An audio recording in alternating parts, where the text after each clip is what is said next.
reasonable doubt. Don't you think that a chronology, cause and effect relationship that's out of order is reasonable doubt?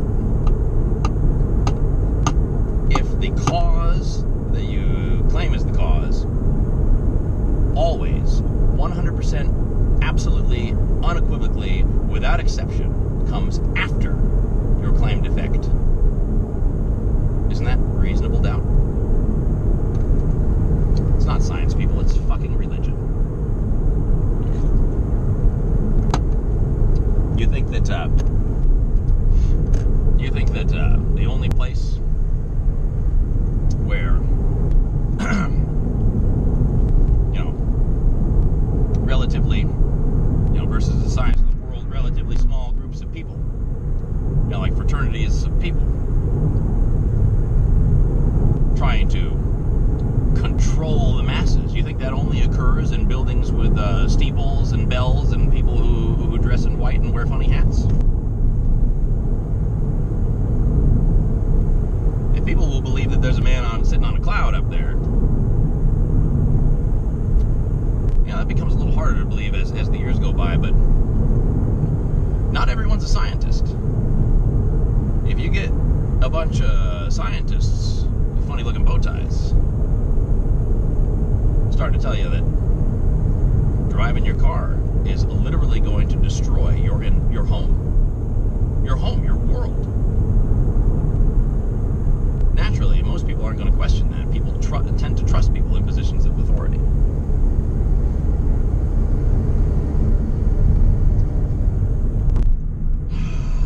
And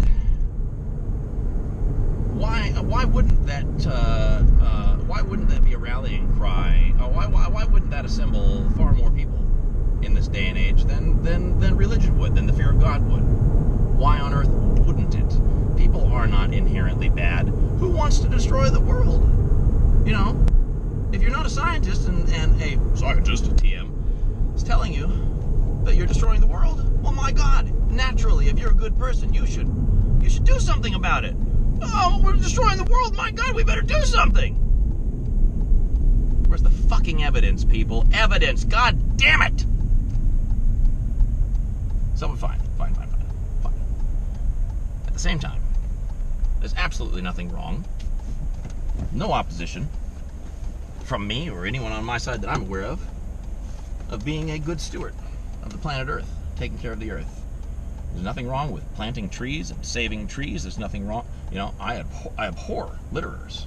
It's the worst thing in the world. There's even nothing wrong with trying to cut emissions. There's nothing wrong. I don't care. There's nothing wrong with that. It's when government gets involved and starts affecting the lives of individuals, and they do it on the basis of nothing. No evidence whatsoever. I challenge, look, I've read it all. The IPCC reports, they are multiple thousands of pages. I read those like I was getting my degree again. I studied.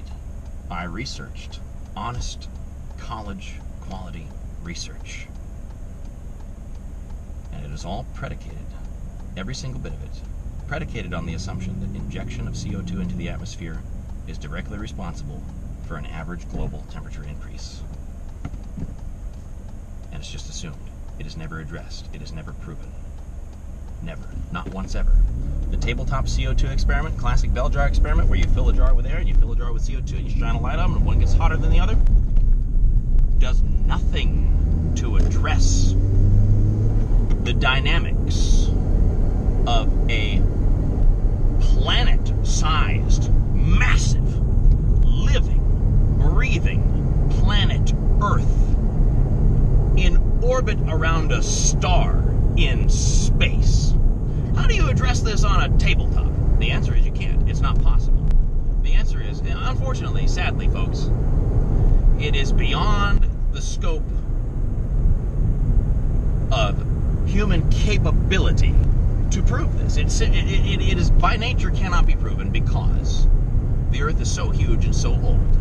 All right, so the object of study is so large and so ancient that that to even define parameters of an experiment that represent all these variables is, oh, you can't even get past that. You can't even get past thinking about it. Secondly, supposing you could. Human beings don't live long enough. Our lifespans are not great enough to see the results of any kind of experiment that we might devise. All right? We're talking, this takes too long. It takes too fucking long. We're talking about thousands of years. Maybe we're talking the soonest 400 or 500 years when you would actually be able to see scientific data, experimental data. I mean, what would your experiment be? Okay, come on. What would your experiment be? How do you recreate a planet around a star in a laboratory? The answer is you can't. The only way to experiment would be to fill a planet with, what we're doing. All right, what we're doing. Okay, we could say the Industrial Revolution was the beginning of the experiment. All right. Hey, folks, gotta tell you, the results aren't panning out the way you wanted them to. Anyway, so you can't, and yet we want to legislate people's individual lives. You don't want me driving my car. You don't want me flying airplanes. And let me tell you, you have a fight on your hands there. I will fight you tooth and nail to the death about that. You're not going to take away the only reason I'm alive. Secondly, cows, cow farts.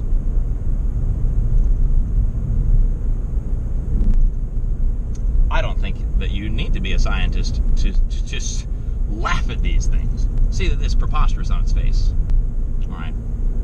Everybody understands that all life on Earth is carbon-based, right? Carbon's the enemy. Look, I'm open-minded. I'm open to anything. Show me the evidence. I've looked and looked and looked. I've asked. I've begged. I've begged. I beg people. I beg people in positions of authority. Nothing. Nothing. And yet I can show you a causal relationship that is in the reverse order of what it would need to be for anthropogenic global warming to be real. Show it to you. It comes from Antarctic ice cores. It's never wrong. It's never in the right order. Not once ever. Temperature increase always precedes increases in CO2 by at least 400 to 500 years, usually on the order of 1,000 years or more. Hey, guess what? We just had a little ice age. How long ago? How long ago did we come out of that? Was it 400 or 500 years ago? When temperature started to... So, if you were to look at the historical data, you might expect an increase in CO2 to be happening naturally in the atmosphere right about now. It may have absolutely nothing to do with industry at all. But I'm just a denier, This isn't reasonable. It's not reason. It's not premise, inference, conclusion. Nah. Not on my side. Calling people climate deniers, that's reasonable. Trying to control people's lives is reasonable. Now, just an aside. Just entertain this notion for a minute. Okay, I don't care about what people's motivations are.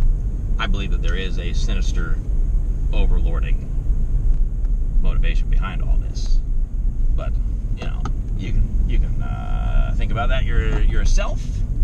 All I'm interested in doing is the science. However, if you look at any history book, show me any dictator in the world, show me any totalitarian government, any despotic government, how do they control their populations? They control the transportation. They control the food supply. If you think these people aren't here, if you think they die off, you look at a goddamn history book.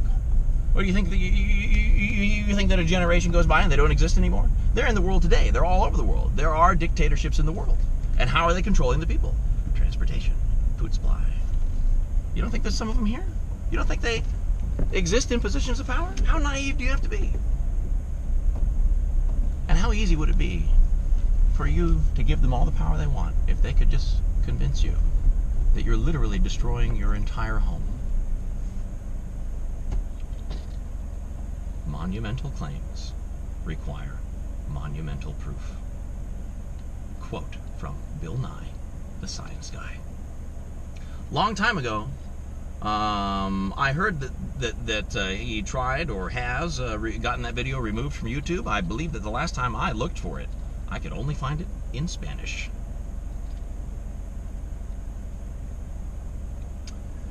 When I was in the shower, do a lot of thinking in the shower, I came up with a modification of the classic bell jar experiment that I can't believe I've never seen before. It simply incorporates a third jar, and I might go beyond that. I'd like to do something with nitrogen gas or argon, and different varying amounts of CO2 in a controlled setting, like where I can have a uniform temperature change over all the different concentrations of gases in these bell jars. I'm going to do it during sunrise. Classically, experiments that require a uniform temperature change over a large area, or any kind of work that requires this. They do this in aviation. They're done at the turn of the day, because you can guarantee that the temperature all around is going to change at the same rate. You're going to begin with a uniform, stable temperature, and everything is going to, it's going to be the same. No one will be able to complain that I got a brighter light on one jar than the other, or heat sources, or something's wrong. Let nature be the heat source. And they do this in aviation. If you want to say you have an airplane and you suspect that you have water infiltration into a crack in like the rib work of the wing, or spar, potential spar failure going to happen, or something, something like that. You can find water infiltration by flying the airplane at the end of the day, landing it, and right as the sun goes down, you look at the airplane after it's landed with a thermal camera, and you got to do it quickly because the temperature is dropping. But water is a heat capacitor, and the temperature of the water will drop more slowly than that of the ambient air. And in that way, you will see a temperature differential beneath the skin of the airplane that you wouldn't be able to see with your eyes, obviously. And you'll be able to identify where water has infiltrated into these components. Anyway, I'm going to use the same kind of setup to determine whether or not it is reasonable, whether or not the results of the experiment correlate with what we actually observe in the atmosphere. You see, we happen to know what the concentration in parts per million of CO2 was before the beginning of the Industrial Revolution. Something like 200 and something parts per million, 280, I don't know, some small number, some minuscule little itty bitty number, like 1/10 of 1% of the atmosphere or less, responsible for keeping the planet from being an ice ball. Just so happens today we know the concentration of CO2 in the atmosphere in parts per million, and it happens to be almost precisely 50% more than it was back then. And yet, we don't see wild temperature increases like we would expect to see, like I expect to see when I do this in my modification of the bell jar experiment, when you have a jar of air as a control, a jar with whatever parts per million it would be, 200, we're going to come up with some way to precisely measure it, 200 some, we'll just say 200 parts per million, whatever. And the third jar will be precisely 50% more than that. And it will all be monitored and exposed to the same sunrise. And if jar number 3 is, the temperature increase is significantly greater than that in jar number 2, which does not correlate with what we see in the atmosphere. See, we're still talking about emergencies like we only have 12 more years or it's going to be an emergency. Well, hey, guess what? We've had the 50% increase for a while now. Everything's fine, all right? If the results of the experiment don't correlate with observed phenomena, then what we can conclude is that the bell jar experiment is meaningless in the context of a living, breathing planet Earth in orbit around a star in space.